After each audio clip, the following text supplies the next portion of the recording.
Pyrrha, I won't let you do... We no longer care who you date. We really don't.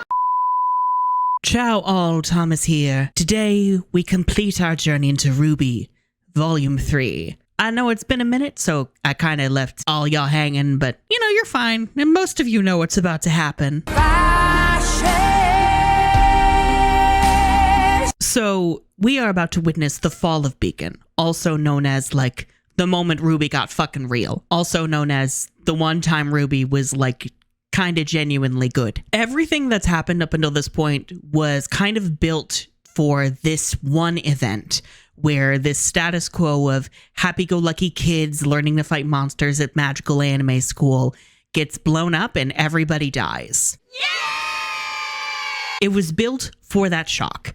And what I have discovered upon this rewatch is that we did a fucking horrible job building up to this. We don't really know who any of these characters are. I barely believe that any of them are friends, and they haven't really been that proactive in the plot. So much so that we only discovered what the plot actually was 2 episodes ago, and none of our main 4 know about it. So now here we are, about to witness a completely unearned shit show. But you know what? I still remember this being genuinely glorious to behold, and I'm curious how it's going to hold up given the rest of the show, especially Volume 3, have soured quite a bit. The magic of hindsight, I say, even though many people clocked this from jump, like knew this wasn't it.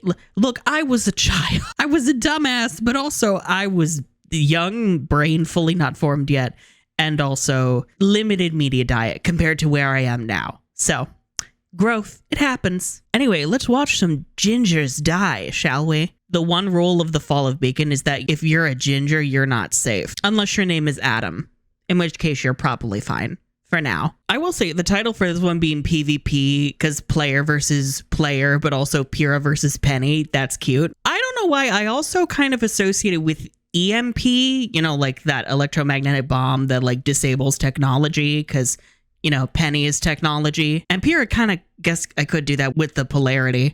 Salutations, Pyrrha Nikos. It's an honor to finally meet you. Yeah, let that sink in. These two don't know each other. Ugh, this would be so much more devastating if they had been friends and had a relationship with each other. But I can say that about most characters in this show. And I can also say that the heroes have minimal interaction with the villains, such as Ruby and Mercury. I'm shocked Ruby remembers Mercury's name. Imagine after the long silence, Mercury just goes, "Who are you again?" What's going on? Who are you again? Mercury, you fucking troll loser. You dumb bitch. Ruby, there's a door behind you. Maybe make a break for it.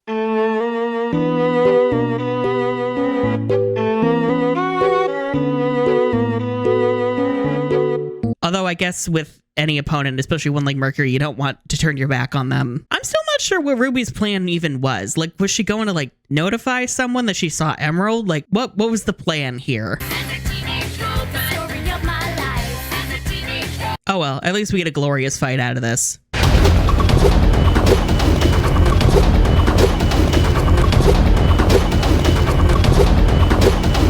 Oh, RWBY. Oh, RWBY. Look, I know I find the whole, like, she needs to learn how to fight without Crescent Rose thing stupid, but goddamn, she is useless without her scythe. Loser. Let's just keep this between us friends. I'm like, girl, can't you use your semblance to, I don't know, knock him on his ass with a rose petal tornado or something? My word!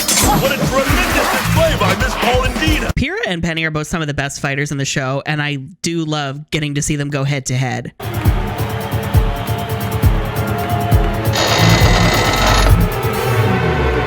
Oh, I like that. The establishing early on that Emerald is messing with her vision with the hallucinations. That's a nice touch.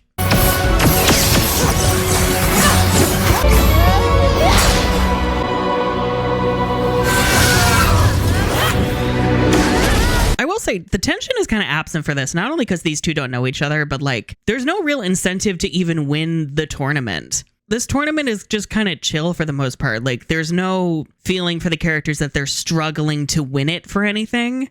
It's like they're just doing this for funsies, and that's about it. Which means this finals match doesn't really carry a lot of weight. Oh, not her copy-pasting the swords. Okay, now that's just rude.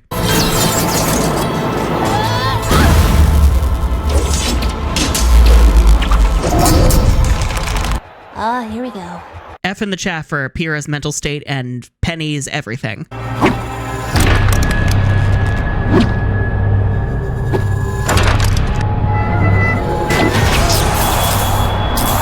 The strings make no sense to me, but I will accept them just so that they can make this happen. This is fucked. One of those moments where we are lucky this character is made out of nuts and bolts, because otherwise this would be a disgusting mess. And we are not invincible. We don't have the leeway for that gore. Allegedly.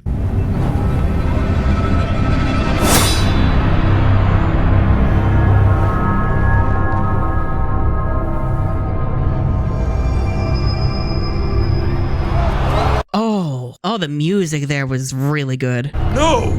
Okay, Port Snow kind of made me want to laugh a little bit. Foreshadowing is a narrative device. Oh, Penny! I'm sorry you didn't get to be an actual character and they're only gonna do you worse when you come back. Flashback. I want to stay at Beacon. I have a plan. Also, hi, Penny's dad. Oh, and the Grimm, of course. The Grimm have feelings about this, as do I. Penny.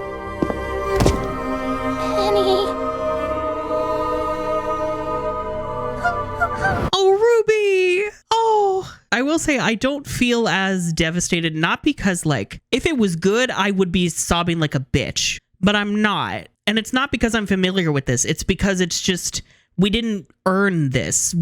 We're not familiar enough with the characters for this to hurt like it should, which I'm afraid does not bode well for the rest of the night, my darlings. Fuck you! We don't have control over the cameras. We can't even shut off the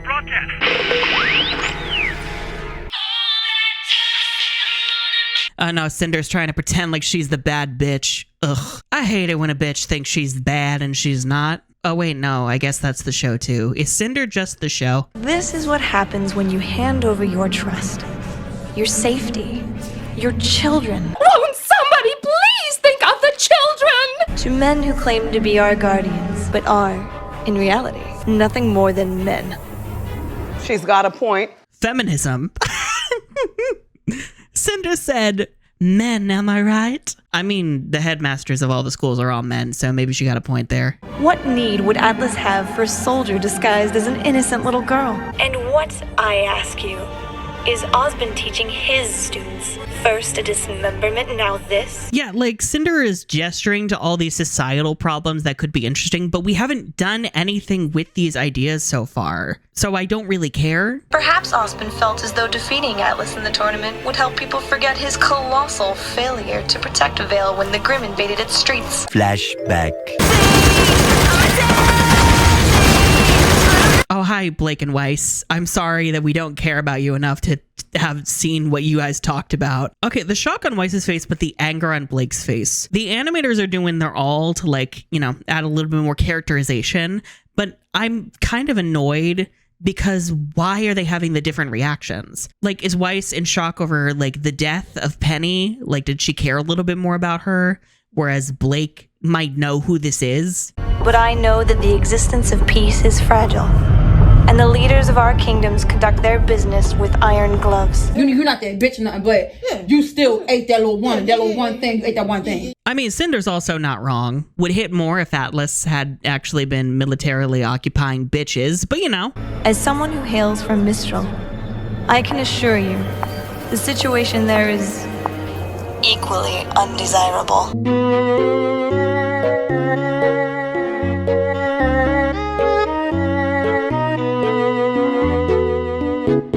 Also, gesturing to Mistral, like what is it about Mistral that's bad? Like, and we get no further insight into that, basically, so that's great. Like, we have no context for what the world and its problems are actually like, so this whole speech is just fallen flat. I remember eating this up when it came out, but now I'm like, there's like nothing to it. There's no substance in these words. Will somebody tell me what in the world is happening? Me demanding to know what the plot of the show is. Incoming Grimm attack.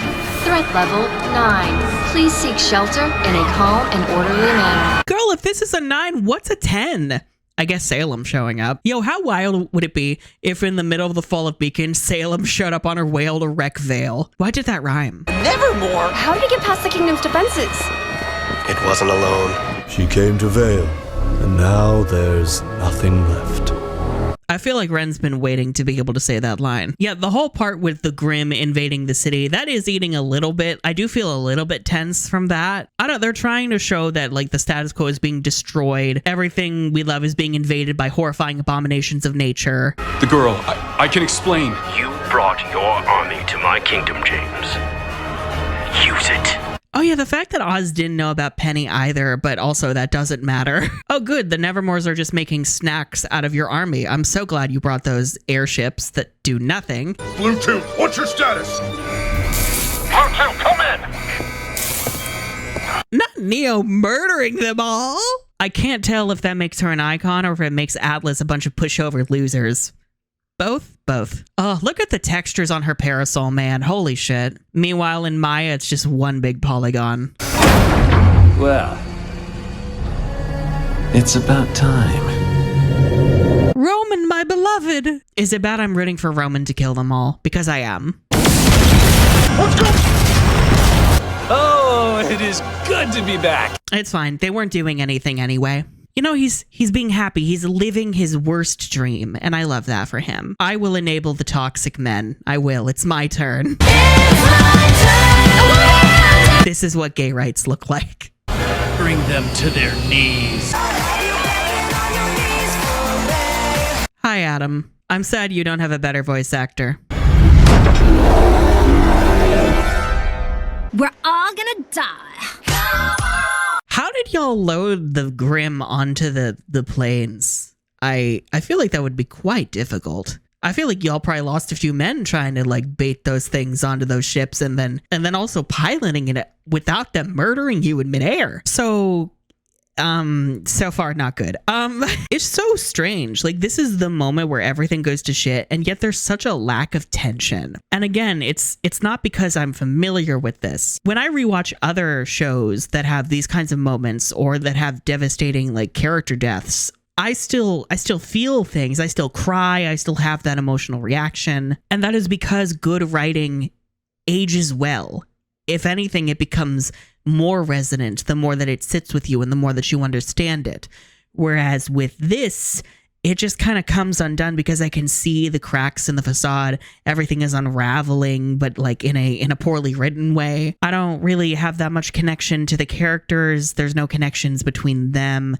The societal stuff that Cinder's commenting on falls flat as hell. It's really sad so far. Actually, I wasn't expecting it to start this ungood, but here we are. And now, the Battle of Beacon. This one, I think, has been my least favorite of the Fall of Beacon episodes, mostly just because it's a bridge episode. Not much happens in here. It's mostly just the characters reacting to the fall starting and then putting everybody in place for when shit goes down next episode. We do have one very important guest appearance from Kevin. Yes, I know one friend who hates that we named the Grimm and makes it less threatening. That's the point. And maybe to you the point is bad, but to you I say, I don't care.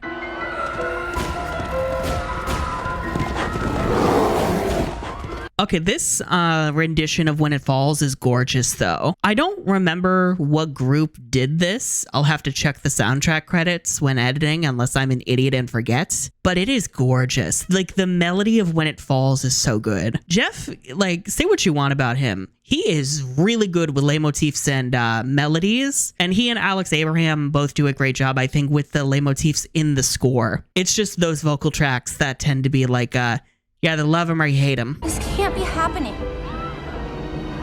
Penny.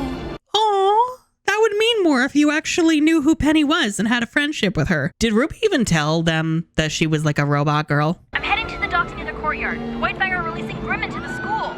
The White Fang is here? I also love the fact that they're able to have this whole phone call as Grimm are running around them murdering people, and the Grimm are just like,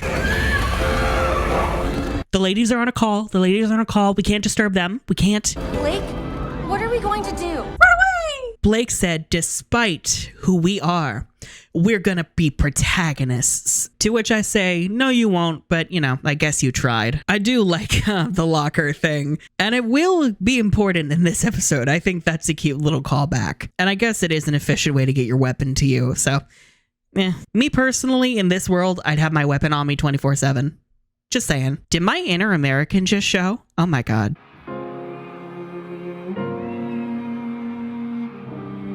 Oh, Pyrrha. Pyrrha has been through like so much, man. And I'm just thinking of how much more this would hurt if she got to be an actual character on top of all that. But right now she's basically just fawning and yearning for Jean and trauma. And it's not even childhood trauma. It's just a very recent trauma. Very bad, Birdie. Very bad, Birdie. Don't go after Pyrrha. No, rude. Ruby? Leave her alone! Ooh, okay, Lindsay. Lindsay Jones ate that line. Lindsay ate that. I do love that for Ruby. Like the whole, I lost one friend, I'm not going to lose another. Ooh, and all the lockers slamming into the Nevermore. I know we all make fun of how bloated this goddamn cast is, but it did get us this moment. Was it worth it? Fuck no. Nowhere even near worth it. But it is a fun moment, I will say.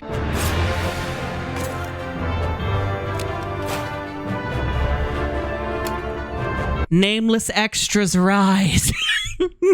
Rise from the background before you're banished there again. Too many cooks. Too many cooks. Too many cooks. Too many cooks. Ah, yeah, character from Racist Meme. Let's do this. This is so wild, man. This show was a moment. You had to be there. You had to be there when it was coming out. I love you trying to be relevant, Nora. You people! The fact that it wasn't even characters we cared about beheading the Nevermore, it was just two random extras. Ruby, I am so sorry. Me too. But it wasn't your fault. This is so sad. Like, the animators are trying to do their all with the models. The voice actors are kind of trying to do their all. But this script is just holding everybody back, man. Whoever was on the microphone, they're the ones that did this. We have to make sure they don't take anyone else. Il presagio è un espediente narrativo che... Oh, I wanted to get chills from that, but, you know, I'm just kind of here. You know, it's just, I am not feeling the tension, like, at all. Ugh, this is so sad. This is so sad. Son, I need your scroll. Not him throwing it with his tail. Okay, that was cute. That was very cute. Main character gets her weapon last, so she can't do anything. I mean, for dramatic effect. The Griffin is actually Miles and Carrie telling Ruby that she can't do things. I think it would be best for you to leave. But we Miss can Rose, this day will surely go down in Remnant's history. I'd prefer it if my students could live to tell about it. I mean, on the one hand, I do appreciate that, them caring about their students, but they are also warriors who've been training to fight. So, like, don't you need everybody you can to, like, stop this? Gather all the fairies and prepare for battle. Hurry up! Remember who you are. You are fairies, and fairies don't fear witches. We'll keep the witches away. Our spells must be protected at all costs, even that of our lives. One final match, Barney. Place your bets. It's the way that this should have ended with one or both of them dying, and then they're both perfectly fine in like 2 episodes from now. Yeah, maybe having an aerial coliseum is bad when it comes to evacuations like this, because there's only so many people that can go on those ships. Ugh. And also the city below is being invaded. Where are you even evacuating to? I think that's like an alpha Beowulf. It's supposed to be like a super strong one. I don't know, because they always mention alpha Beowulfs, but no one ever like told us what one actually was. So, you know. Is it time for Ironwood to finally do something? I can't tell whether I liked that effect or not with the curved floor to emphasize speed.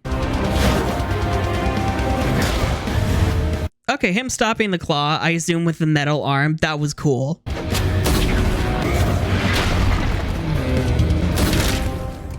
Was that everything I wanted from an Ironwood fight? No, God no, not even close. But I guess that's something. What's going on? Girl, what do you think? What do you think? has seized one of my ships. Until we regain command, the skies are out of our control. So I'm going to take it back. Okay, y'all were listening so intently, none of you noticed the Beowulf running up to you. Okay, maybe your teachers were right. Maybe you are useless. One criminal seizing one airship was enough to, to fuck y'all over this bad. Girl. Ooh, girl. I am so mad that Pyrrha didn't take this opportunity to inform RWBY and her team what the maiden shit is. So mad. Let's see. What does this button do? Oh, fun! Oh no, Roman's having fun again. God, I miss him as a villain. Was he irrelevant? Yes, but he was also, one of the few actually imposing villains who actually did things and was fun when he was on screen. Oh, I can't wait for the Council of Boring next volume. That'll be fun. Now, this one's gonna be fun. It's time to traumatize our dear general, I do say. Let's make him never be able to play chess ever again. We will make him a checkers person. Mark my words. What? Where are all the other professors and other adult huntsmen in this kingdom? Where are they? Well, this is great. This does eat. The military being turned on them because they're hacked. That's cool. Look out! Blake being able to help them dodge all those things just by sitting in place, that was not cool. That was kind of dumb. I guess it does show the vulnerability of having a robot army because they're not human. All you have to do is hack them and suddenly they'll just kill you. No!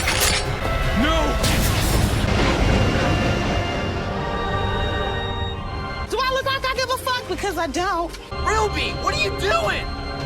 Saving the world, motherfuckers! Molly, what are you doing? I do like RWBY resolving to take down Roman. He kind of has been her nemesis for these 3 volumes. I have a nemesis! I am sad that means RWBY can't partake in the actual main plot, but I guess someone had to take care of Roman. Go see what that is.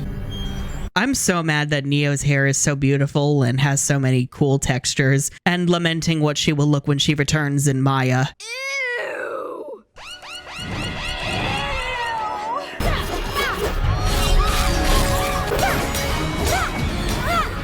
Oh, go Weiss. Okay, shredding all the fucking robots. Meanwhile, Blake gets to fight all the civil rights activists. That's great. Yada yada, they made the civil rights activist villains. We know the problem. We know the problem all too well. Don't get me wrong, I'm still mad at you, Miss Swift, for that fuck-ass album. I will get you. I'll get you. Oh good, a wolf and a killer robot. No, don't split up. Be safe. Il presagio è un espediente narrativo che... Don't split up and look for clues. Have none of you learned from Scooby-Dam-Doo? No. Adam? Hello, my darling. Ew, my darling, what are you, from the 1950s? Loser. Ugh, I can't wait for them to lean into Adam being abusive ex so that they can not talk about all the racial aspects of his character. Imagine if Weiss had taken this route and run into Adam. Maybe then Adam would give a fuck about the schnees who exploited him and his people and who branded his face. Beautiful. It's almost sad. Almost. What would be sad to you, Emerald, darling? Focus on the Elysian Nights. Oh, I'm getting all of it. This is how you can tell Cinder and Mercury are evil. They are gleeful about murder. Unlike Emerald, who looks sad about it, even though she helped cause it. I think the most shocking aspect is that Mercury has a TikTok. Actually, given his brain, I'm not shocked. Yo, Oz, you want to go and do something? Or are you just going to sit in your tower and cry about this?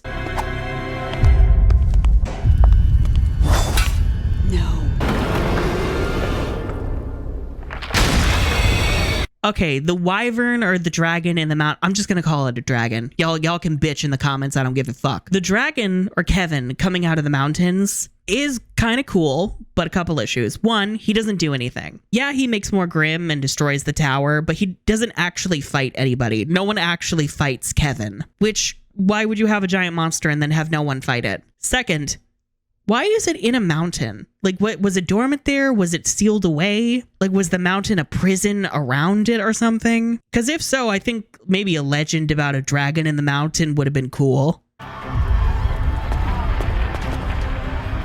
And do not miss what happens next. I think the thing about the Grimm, individually, they're not that scary. I think the threat is supposed to come from how numerous they are. Like, there's so many of them. You know, it's like a swarm of bugs. Like, one on their own isn't going to really do anything, but like all together can fuck you up real bad. I think that's what they're going for, which is a bit odd considering they're supposed to be demons. But you know. Where's she going? I'll go find out. You two stay here and keep fighting. Pyrrha's like, I sense the plot. Jean, sit your ass back down. Damn, Cinder also has good eyesight, just like RWBY. Damn. Mine. Okay, I guess that one was a little fun. Again, not much really happened aside from Kevin. I don't know, I'm just really not feeling all that enthralled or anything. Things are just kind of happening, just like usual, except we're trying to pretend that they're a little bit scarier than usual. Maybe next episode will be different because that's when shit really hits the fan. I hope. And now, Heroes and Monsters, my personal favorite out of this batch. Mostly for how it ends, because how it ends changes the status quo of the show pretty much forever. Unfortunately, we're gonna have to get through some bullshit to get there, which we will be talking about. Namely, that if white people are gonna write about issues that don't affect their own people, namely racism and racism allegories, they should be legally required to do research and verify their research beforehand. I like to imagine that Kevin told RWBY hi while he flew past.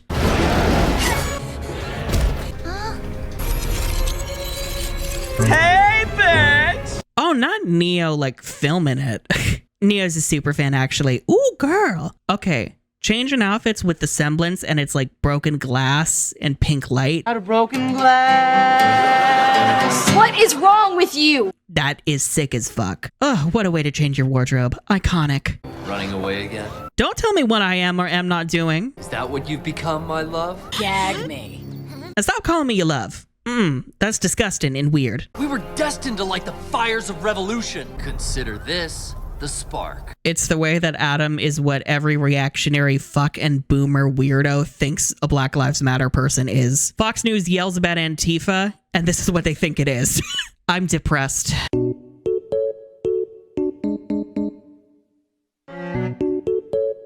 Especially because Adam just kicks Blake over and there's no fight. I'm not. I think there was supposed to be a fight. It just got cut for time. Ugh, as usual with this fucking show, because they make it in a week. Disgusting. Disgusting. But not before you've suffered for your betrayal, my love. My lunch. Ew! I would have much rather to see an actual Blake and Yang versus Adam fight here than how long the Paladin fight goes on for. Weiss! Wow, Neptune remembered who Weiss is. Great. I do remember interviews where they talk about the tracking shots they did, specifically the one last episode, and Poser was actually hitting its technical limit with the number of models on screen. So they would actually like render those out as different projects and then cobble them together afterwards in post. I think that's actually a very creative workaround, and from that perspective, I get wanting to move on from Poser because it wasn't built for this, but I am sad knowing what that means visually. Okay, reusing I May Fall here, I do like that. I think I May Fall is great for the fall of Beacon tonally and thematically. The lyrics fit the situation perfectly. As Velvet's mimicry, like creating the hard light projections of weapons based on her photos, that's really cool actually. Very versatile, and I think it's actually a very cute way also of calling back to all these animations. Practically it is useful because you don't have to reanimate them technically. You just have to adapt them a little bit. But I think it's also nice considering this, you know, this volume is right after Monty's passing. So in a way, it's also calling back to his work and his animations. I think that's a really sweet touch. I really like that.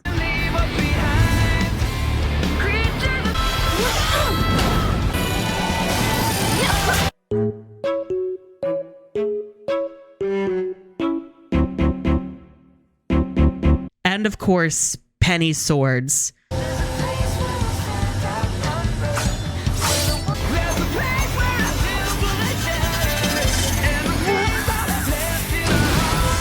That hits.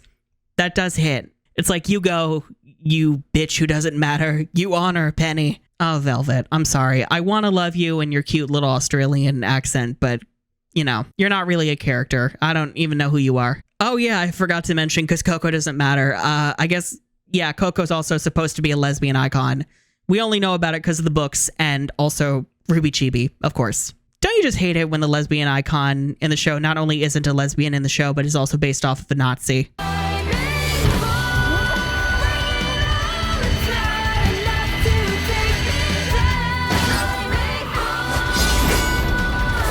Okay, Weiss busting out the summoning here. I wish it was in a more relevant moment. Like, I wish she actually got to fight a villain for it. But it is cool, I guess. It's nice for her. Good for Weiss. I think especially to protect Tophanis, it's supposed to show the growth that she's had. And I actually like the partial summon. I feel like that could actually be quite useful instead of a full summon. You know, Fall of Beacon-wise, Weiss and Yang got robbed. Especially Yang. Where has Yang been? We haven't even seen her. Like, she's just fighting Grimm off screen in the dormitories, I guess. Like, how is she not joined up in this fight with the others in the quad yet? You know what, actually? Cinder, Emerald, and Mercury hanging out, like, over the dormitory. How the fuck did Yang not, like, notice them if she's in that area? Look, I just really want one of Team RWBY to encounter Cinder and her team, okay? I just want them to, like, care about the villains and fight them. Is that so wrong?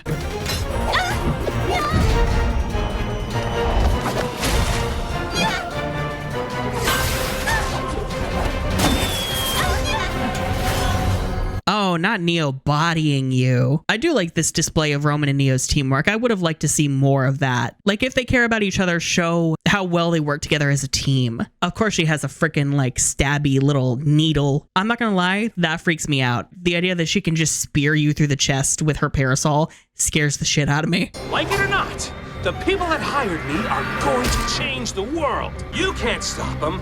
I can't stop them. You know the old saying, if you can't beat them,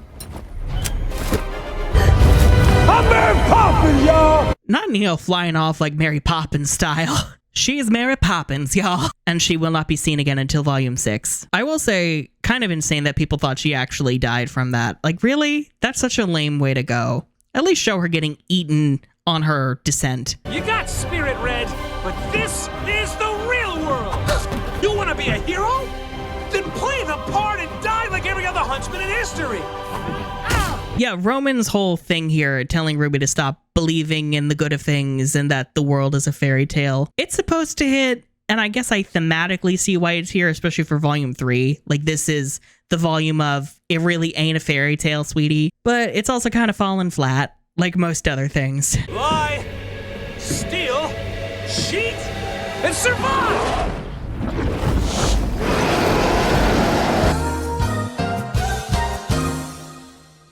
I do kind of like that Roman got eaten by a Grimm to show how insignificant he is. That does eat, you could say. And RWBY pogoing on her descent with the bullets is...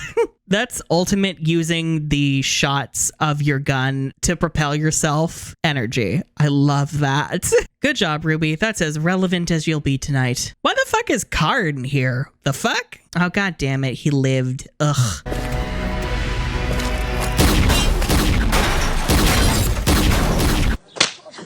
Larry, what the hell are you doing? Larry! Larry, you can't just... Oh, Larry! Oh, are you alright? How did you... Oh, good. Ironwood lived. I do kind of like this using, I do kind of like using this as a reveal for, you know, half his chest being metal. That's cool. And the scythe at long last, even though the scythe doesn't do much.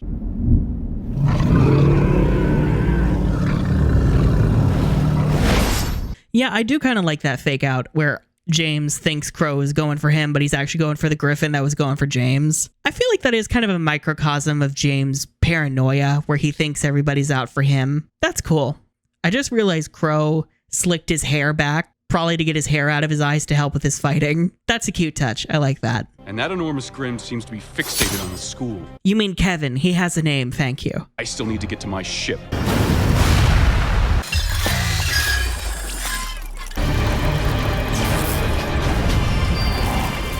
So not only did she take out Roman, but she took out all of the hacked robots.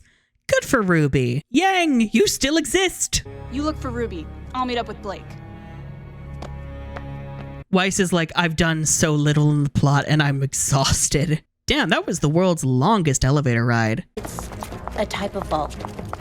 You've been here before? I'm sorry, I know this is important, but that running animation is so janky. Oh my god. I can't focus. I can't. They look like they're pivoting to and fro as they sing a sea shanty. On land, no less. It's a sea shanty and it's darn catchy. Mr. R, if you'd like to help, you can stand guard here. Il presagio è un espediente narrativo. You can stand guard because clearly you are useful.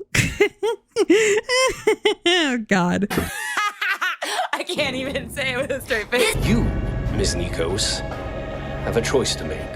I will say the fact that this moved her choice up, oof. Sad that ultimately the choice didn't matter, but you know, I see what y'all were going for. You know, I maybe would have liked if some of the power went to Pyrrha and Cinder tried to kill her to get it. That would have been fun. And in her final moments, Pyrrha isn't quite herself. I think that would make the tragedy hurt a lot more. I wanted equality. I wanted peace. What you want is impossible. Oh. Yeah, they're going real ham on the whole, like, Adam is emotionally abusive and creepy thing. Like, I'm not saying it's not a thing that happens. That doesn't mean we don't have liberation. That doesn't mean liberation is bad. There are shitty people, like, of every group and every movement. That doesn't invalidate them. I will make it my mission to destroy everything you love, starting with her. But the writers are like leaning on this to show like, isn't Adam bad? So that you don't look at the fact that he's the only one who's like talking about actionable things for equality. Because what's Blake's plan? Sit there and ask nicely for rights and don't rock the boat.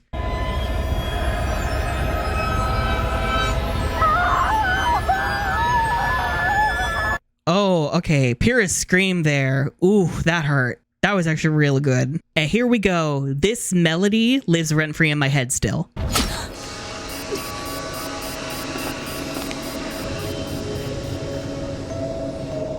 God damn it, Jean. Even though I think Cinder would have murdered you real fast. Huh? Strategically hiding the stab wound so that we don't have to animate the brutality, but also we don't have to make you see it. That's actually smart. I kind of like that.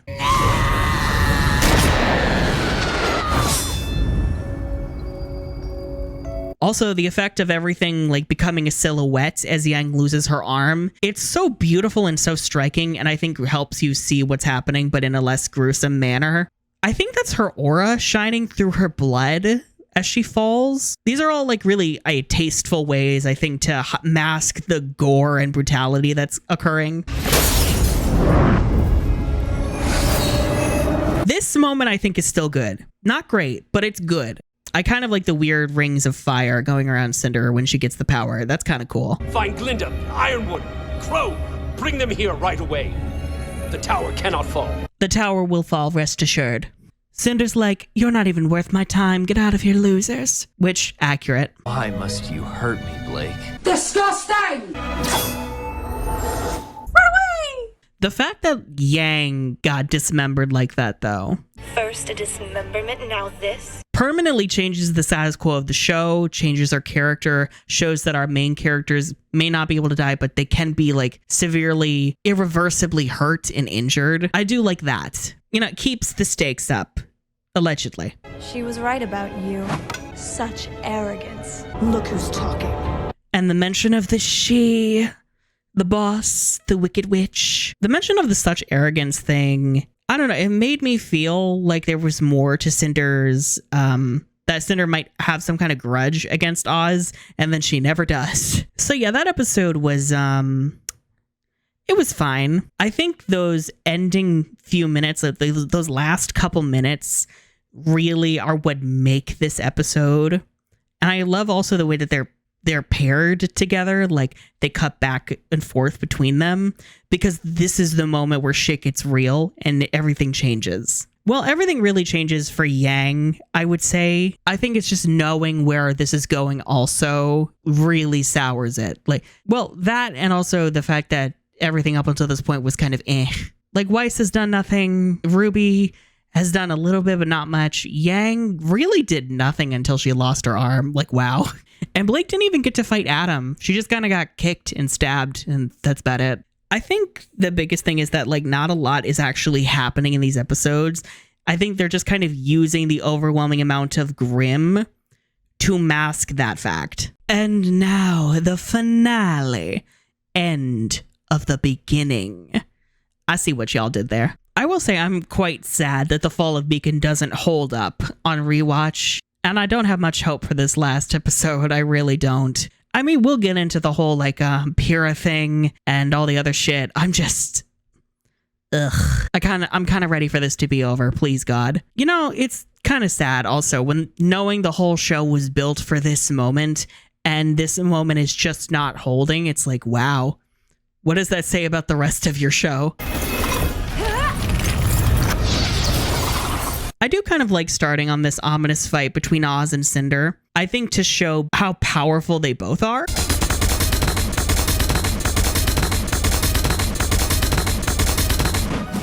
I am sad that neither of them kick this much ass ever again. Well, I mean, Oz can, he's dead, but you know what I mean. Like, Cinder is never this powerful ever again.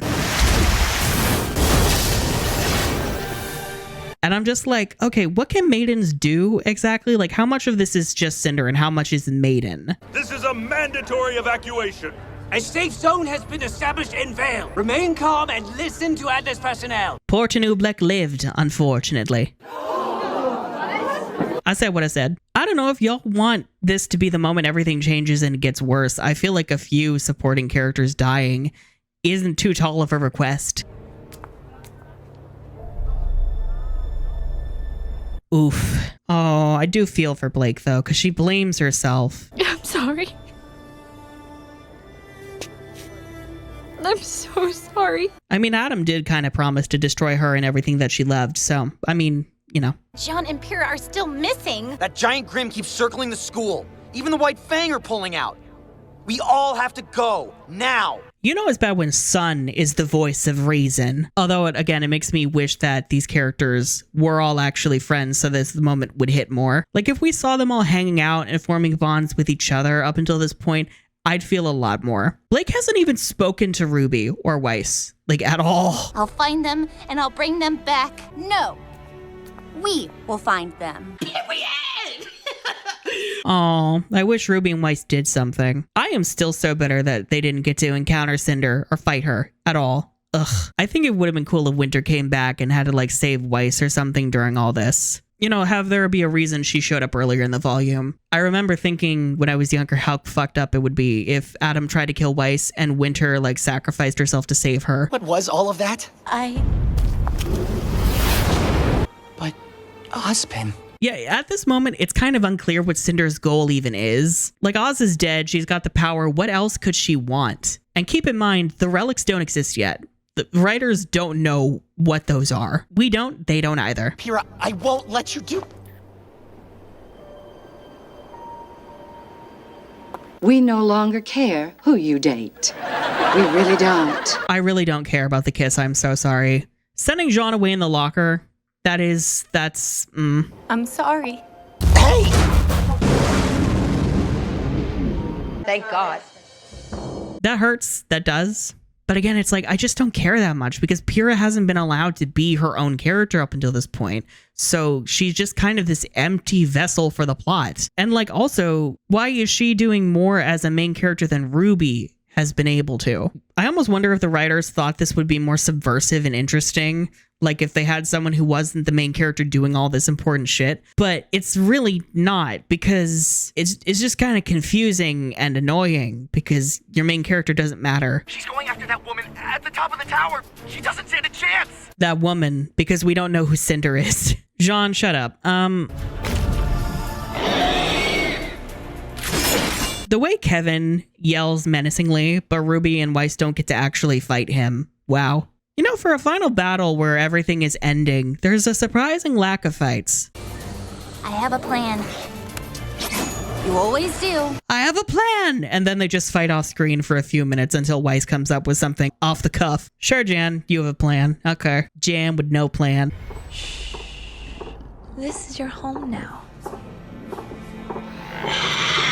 This moment, is it supposed to be Cinder's Park Rim so she can communicate with Kevin? Kevin, I am also confused. Kevin is me. Seriously, what was the plan? I know Oz said the tower can't fall, but was the plan to destroy the tower? Is that what she's supposed to be doing? Top floor, kitchen accessories. Oh, Pyrrha versus Cinder. I would care more if these characters knew who each other were. Also weird, because Cinder just went full god mode downstairs for Ozpin, but it feels like she's holding back against Pyrrha.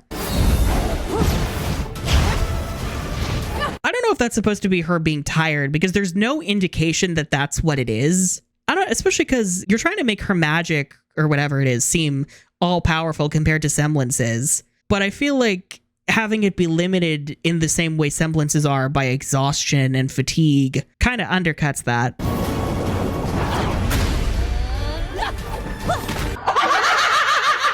You know, if you pause it for a frame, it looks like they might smooch.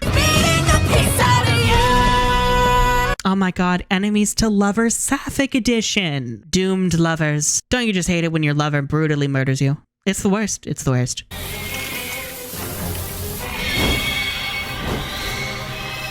Kevin said, unhand my friend. They're friends? I don't know. News to me that anyone is friends in this show. And there goes the Wi-Fi. Kevin destroyed the router. We're doomed. Now how will we post our dank memes? Disgusting, Kevin. Disgusting. If one of the 4 towers is taken offline, the entire network fails with it. What the f*** is wrong with this show? Okay, Pyrrha trying to think outside the box and then using the furniture and the gears with her polarity. That's cool. I like that.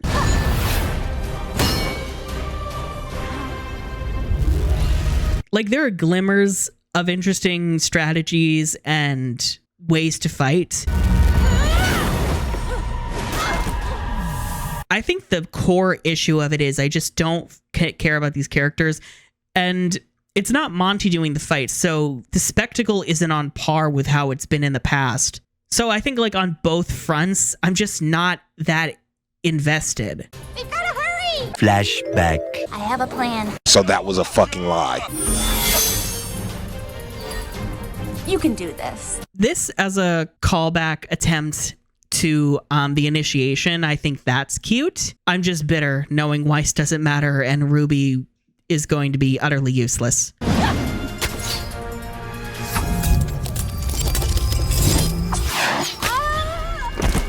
Oh, this is some bull. Okay, that. It reshaping around the shield. 1, where did the shield go? Did Cinder throw it away? 2, how did it? Because the shield was in midair, like at chest level, but then the arrow redirects to hit Pyrrha in the Achilles tendon? How does that work? Do you believe in destiny? Yes. I repeat, we don't care. They really thought they ate here, didn't they? This hits even less knowing Cinder's awful, no good, terrible backstory. It's unfortunate you were promised a power that was never truly yours. But take comfort in knowing that I will use it in ways you could never have imagined.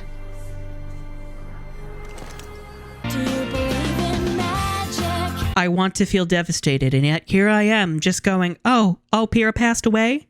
Oh. All right. No! Oh, RWBY. Oh, RWBY. Hope they got therapy on Remnant. Let beauty come out of her shade.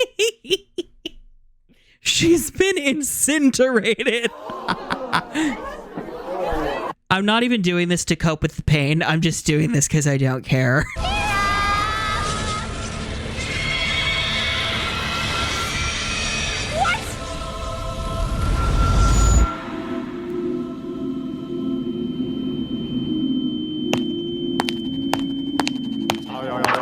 Okay, that also being where the Silver Eyes comes in, when there hasn't been mention of Silver Eyes since the first fucking episode, is some bullshit. And like, how did it hurt Cinder? I just hate this. Nothing. Just turn it off. Okay, this whole bit here where we're hearing Crow and Ty talk through the white. Did we need this? Did it need to go on for that long? Could you just not tell RWBY this information when she woke up and have that be it? You're awake. What happened? Hi, Ty. How's it feel to be a deeply irrelevant character? It's the way we still don't know if he knows about the Oz and Salem shit. We don't even know what he fights with. And I'm only focusing on that shit because I still don't know or care about who he is as a character. Yang! Is she alright? I think it's just gonna take some time for her to get used to things. The way Ruby's just sitting in bed upright, hands like folded into each other as she's asking whether her friends have lived or died is so wild. The way I would be running all over the house screaming and yelling that we gotta get back to Vale and check on everybody. That thing, whatever it is, doesn't seem to be dead. It's kind of frozen. You did a Medusa, Ruby. You did a Medusa with your ugliness. Mind if we have a minute? What, I can't stay here? Ty, please. I know I tried to kill you. So, how you feeling? I kind of hurt all over. I'm so sorry to be rude, but so much of this is just wasted time. You guys keep saying that. Y'all are using redundant lines. You're taking too long with your shots and your scenes and gaps between dialogue. It's just kind of frustrating more than anything else. And I saw Pyrrha and Cinder. Damn, this is some scary shit. How do you even know who Cinder is? Oh God, your finger. Oh God. I'm sorry. That was horrifying. That needed a jump scare warning. The night you met Ozpin, what was the first thing he said to you? I think it was something about Silver eyes. Oh, here we go. The silver eye bullshit. Oh God. I want to like the silver eyes. Lord knows I tried to rationalize them, but oh my God. Why haven't you brought this up since the first episode? Why did you not establish this as a thing beforehand? And then RWBY doesn't ask about them again until volume 6, which is insane. And even then it's like, you're not really explaining what they are, what they do. Like, what the fuck is wrong with y'all? Remnants full of legends and stories. Some of them true, some made up. Oh my God, do we need the whole, like, some legends are true. The world is full of just get to the point. Get to the goddamn point. That those born with silver eyes were destined to lead the life of a warrior. It was said that even a single look from one of these fighters could strike a Grimm down. But not Mercury, though. He has gray eyes, and those are totally different. I'm still confused why Toys of Grimm exist, considering they are real vicious monsters that will maul you for fun, but okay. Don't worry, RWBY, it won't make you important. Lord knows it hasn't up until this point. How did you know what Ozpin said to me? This whole, like, trying to hide the plot and all this stuff from the main characters to make things seem more mysterious and deep than they actually are. If I'm so special, then I can help, right? In hindsight, it's just such a time waster. Just fucking tell them what the plot is. God damn it. Just remember, RWBY still doesn't know what maidens are. Now that Pyrrha's dead, that information has died with her.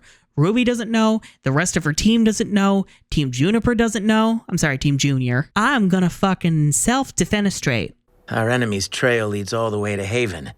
That'd be quite a trip for a pipsqueak like you. Because we haven't discovered how to do methods of travel, such as trains or boats or airships. Oh, trust me, when we get to Volume 4, I'll have words. Oh, girl. You know, for being a crazy inventor, engineer girl who loves weaponry, RWBY's bedroom really does not reflect that whatsoever. I don't know, these rooms just don't scream the character's name. Yang's room, they're not showing a lot of it, but it looks so barren. Like, I get y'all made these last minute, but aren't bedrooms supposed to reflect the characters who inhabit them? Where are Weiss and Blake? Weiss's father came to take her back to Alice, where he thinks it's safe. Team RWBY being divided for a little while. I actually do kind of like that, not only as consequences from the fall of Beacon, but also because theoretically it's because they all have growth to do as their own characters, and they need to do that apart before they come back together. Execution-wise, that's going to be a fucking mess, just like everything else in the show, so you know. And Blake ran. After we got to the city, she just ran. Why? I don't know. And I don't care. I can't wait for this to, like, not matter at all. Yang is not going to think once about Blake at all next volume, and then she's going to angst about it a little bit in Volume 5. And then when they reunite, they'll never talk about it. So that's great. There has to be a reason she... No, there doesn't. Sometimes bad things just happen, Ruby. You know, hindsight really is killing all this. I'm just saying. Like, I want to enjoy this. I want to enjoy how real Yang is being with her anger and frustration and pain and wanting to be left alone. But I think I'm just bummed out knowing this is headed for some bullshit. Okay, the changing of the seasons. How long has it been, like, between that conversation and Ruby leaving with Jean and the others for Haven? Like, what's the time gap there supposed to be? Also, Beacon is, like, no longer in session because Beacon is, you know, fucked up. I would assume that means everybody's gone home to where they live. So, like, does that mean Jean, Ren, and Nora live in Vale? Haven's a long way to go. We wouldn't be here if we weren't up for it. Ren is from Mistral, though. Why did Ren pick Beacon over Haven? Why didn't he go to Haven? I don't think we've ever been told. And same for Nora. Oh, this is just opening a can of worms. It's true that a simple spark can ignite hope, which is why I will focus all of my power to snuff it out. The narrator is back, and it's time for her to reveal that she's the evil, wicked witch. I will admit that got me when I was younger, and I do still kind of like that. I still think that eats. Ah, the infamous meme of Ruby leaving letters whenever she leaves. That's funny. That's funny. I like that. The way Ty wasn't fast enough to stop her before she left the island, though. That's funny. Was that you, Raven? Are you continuing to be a bad mother? Divide them.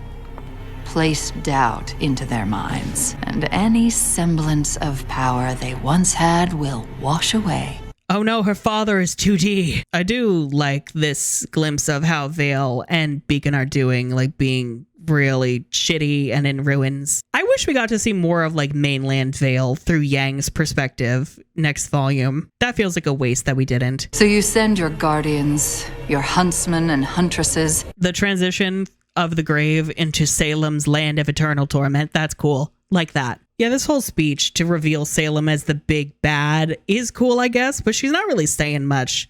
It's just a whole diatribe of people suck, fuck you, Ozpin. Yeah, we don't even know what happened to Cinder after she got blasted. Like, no mention if she escaped or whatever, like nothing. This is the beginning of the end, Ozpin. Actually, Salem, it's the end of the beginning. I see you didn't read the title card, you bitch. And I can't wait to watch you burn. I do love her design, though. The all white with the grim markings, the weird veiny texture, her hair being up in that very unique hairstyle with the great silhouette, but also kind of like a spider web. That's cool. I like that.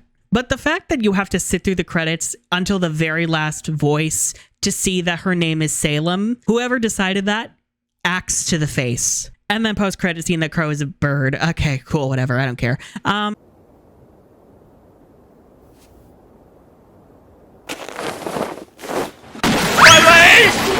disappointed. Volume 3 as a whole, god damn, it does not hold up.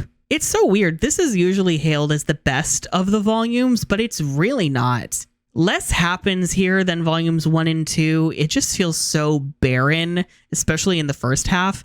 But even the back half, when shit is starting to happen, it's too little too late, because you haven't bothered telling me who these characters are. You haven't made me care. You haven't set the stage properly. And so now that you're trying to do 15 million things at once and throwing in this whole other new plot, it's too little too late, and you're not doing it well. It's so frustrating. Like, the fall of Beacon is supposed to be the moment that every RWBY fan remembers. And yeah, I think in the moment it does, but I think that's just proof that shock alone isn't enough, because shock wears off almost immediately. Because now that I know everything that happens, it's lost its effect, which it shouldn't. Good writing doesn't work like that. Pyrrha's death, I kind of understand it in the sense that it's supposed to raise the stakes. No important character is safe. Like, Yang is showing that the main girls can't die, like Team RWBY, but they can be like injured. But anybody outside of them is supposed to be fair game. But we never really have a loss like this ever again. Like, nothing to this same effect. And none of that mentioning of the Volume 8 bullshit. God, I hate you, Volume 8. I look forward to the day I get to rip you apart again. I think it's just really sad seeing this, because they were really building everything around this big reveal moment when the actual plot takes center stage and we get to see what the show is actually supposed to be like.